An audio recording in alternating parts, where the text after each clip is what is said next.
Hello friends, welcome to Gomathi's kitchen. இன்னைக்கு நம்ம பார்க்க போற ரெசிபி பாத்தீங்க அப்படினா நல்ல ஒரு சூப்பரான டேஸ்ட்ல தக்காளி சாம்பார் எப்படி செய்யலாம்ங்கறத பார்க்க போறோம். அதுவும் பாத்தீங்கன்னா குக்கர்ல ரொம்ப ஈஸியான மெத்தட்ல தான் இப்போ எப்படி செய்யலாம்ங்கறத பார்க்க போறோம். இந்த சாம்பார் பாத்தீங்கன்னா நீங்க டிஃபனுக்கும் ஊத்தி சாப்பிடலாம். அதே மாதிரி சாதத்துல ஊத்தி சாப்பிடறப்பயும் செமையா இருக்கும். இதே மாதிரி நம்ம சேனல்ல நிறைய வகையான சாம்பார் ரெசிபி, குழம்பு ரெசிபி எல்லாம் போட்டுருக்கேன். அந்த ரெசிபியோட லிங்க் எல்லாமே தனித்தனியா கீழே டிஸ்கிரிப்ஷன் பாக்ஸ்ல கொடுத்திருக்கேன். விருப்பப்பட்டா செக் பண்ணி பார்த்துக்கோங்க. இப்போ வாங்க இந்த தக்காளி சாம்பார் எப்படி செய்யலாம்ங்கறத பார்க்கலாம். கோமதிஸ் கிச்சனை சப்ஸ்கிரைப் பண்ணாதவங்க சப்ஸ்கிரைப் பட்டனை ப்ரெஸ் பண்ணிக்கோங்க. உடனுக்குடனே அப்டேட் வேணும் அப்படின்னா பக்கத்தில் இருக்க பெல் பட்டனில் ஆல்ங்கிற ஆப்ஷனை மறக்காமல் ப்ரெஸ் பண்ணி வச்சுக்கோங்க. இப்போ இன்றைக்கி இந்த தக்காளி சாம்பார் வந்து குக்கரில் தான் செய்ய போகிறோம். அதுக்கு முதல்ல அரைக்கப் அளவுக்கு பாசிப்பருப்பு எடுத்துக்கோங்க. இதுக்கு பதிலாக நீங்கள் வந்து துவரம் பருப்பு கூட சேர்த்துக்கலாம், நல்லாயிருக்கும். இந்த பாசிப்பருப்பை நல்லா ஒரு 2-3 தடவை கழுவி தண்ணி ஊற்றி எடுத்துகிட்டு வந்துடலாம்.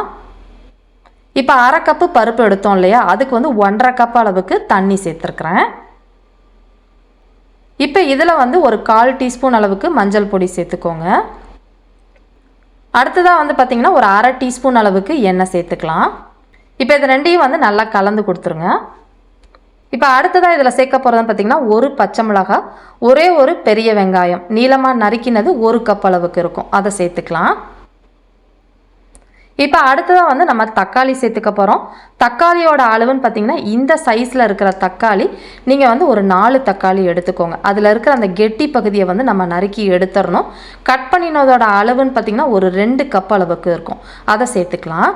நல்லா பழுத்த தக்காளியை எடுத்துக்கோங்க, அப்போ தான் இந்த குழம்புக்கு ரொம்ப நல்லா ருசியாக இருக்கும். இப்போ இதையெல்லாம் நல்லா கலந்து விட்டலாம். சாம்பார் பொடி நம்ம சேனலில் ஏற்கனவே சாம்பார் பொடி ரெசிபி போட்டிருக்கிறேன், அதோட லிங்க்கு கீழே டிஸ்கிரிப்ஷனில் இருக்குது, செக் பண்ணி பாருங்கள். 1 டேபிள் ஸ்பூன் அளவுக்கு சாம்பார் பொடி போட்டுக்கோங்க, கரெக்டாக இருக்கும். இப்போ இதெல்லாம் சேர்ந்து நல்லா கலந்து விட்டுறலாம். இப்போ இதை வந்து நம்ம வேக வைக்கிறதுக்கு குக்கரை மூடிக்கோங்க. ப்ரெஷர் வச்சுட்டு ஒரு மிதமான தீயில ஒரு 2-3 விசில், ரொம்ப குழைய வேக வைக்கக்கூடாது. பாசிப்பருப்பு ரொம்ப குழஞ்சி வந்துருச்சுன்னா நல்லா இருக்காது, அந்த அளவுக்கு வேக வச்சு எடுத்துக்கோங்க. இப்போ பார்த்தீங்கன்னா நான் ஒரு 2 விசில் வச்சுருந்தேன், ப்ரெஷர் நல்லா ரிலீஸ் ஆகிடுச்சு. ஓப்பன் பண்ணி பார்க்கலாம். இப்போ உங்களுக்கு பார்க்குறப்பே தெரியும்னு நினைக்கிறேன், அந்த பருப்பு நல்லா முத்து முத்தாக தெரியுது பார்த்தீங்களா? இந்த அளவுக்கு இருந்தால் தான் இந்த சாம்பாரோட டெக்ஸ்சர் நல்லாயிருக்கும். குழன்னு இருந்துச்சு அப்படின்னா அந்த அளவுக்கு டேஸ்ட்டாக இருக்காது உங்களுக்கு. இப்போ இதில் எக்ஸ்ட்ரா வந்து தண்ணி இருக்குது பார்த்தீங்களா, அதை வந்து நல்லா வடித்து எடுத்துடலாம்.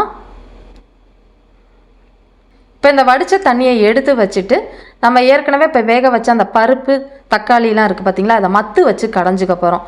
விஸ்கு வச்சு செய்யலாம். விஸ்கு வச்சு செஞ்சோம் அப்படின்னு பார்த்தீங்கன்னா ரொம்ப வந்து குழஞ்ச மாதிரி ஆகிடும். லைட்டாக வேணால் நீங்கள் வந்து சிலுப்பி விடலாம், அதாவது அந்த பருப்பும் தக்காளியும் தெரிகிற மாதிரி. இப்போ பார்த்தீங்கன்னா உங்களுக்கு தெரியும், அங்கங்கே பருப்பு ஒன்றா தெரியுது, மலர்ந்து வெந்திருக்கிறது தெரியுது, தக்காளியும் அங்கங்கே இருக்குது. இப்போ நம்ம வடித்து வச்சுருந்த அந்த தண்ணி இருக்குது பார்த்தீங்களா, அதை வந்து இதில் சேர்த்துக்கலாம். இப்போ இதை சேர்த்து நல்லா கலந்துட்டு அடுப்பை ஆன் பண்ணி விட்டுருங்க. இப்போ இது கொதிச்சுக்கிட்டு இருக்கப்பே பார்த்தீங்க அப்படின்னா இதில் வந்து பெருங்காயப்பொடி வந்து ஒரு 1/2 டீஸ்பூன் பக்கம் சேர்த்துக்கலாம். சேர்த்து நல்லா கலந்து விட்டுருங்க. இப்போ இதிலேயே இந்த சாம்பாருக்கு தேவையான அளவு உப்பு, 1 டீஸ்பூன் அளவுக்கு டேபிள் சால்ட்டு சேர்த்துக்கலாம்.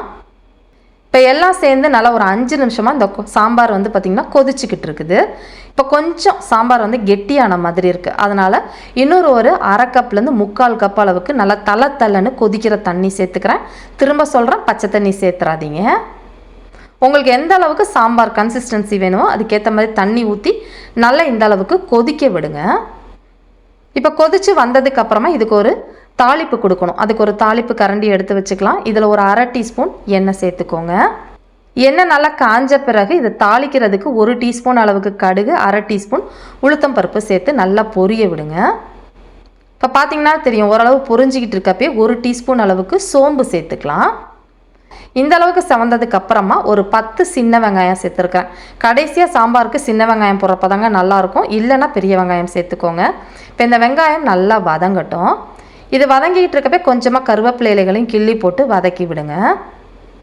இப்போ இந்த வெங்காயத்துக்கு தேவையான அளவு உப்பு மட்டும் ஒரு 1/4 டீஸ்பூன் உப்பு போட்டு இந்த வெங்காயம் வேகிற அளவுக்கு மட்டும் வதக்கினா போதும், ரொம்ப சவக்க வேண்டாம்.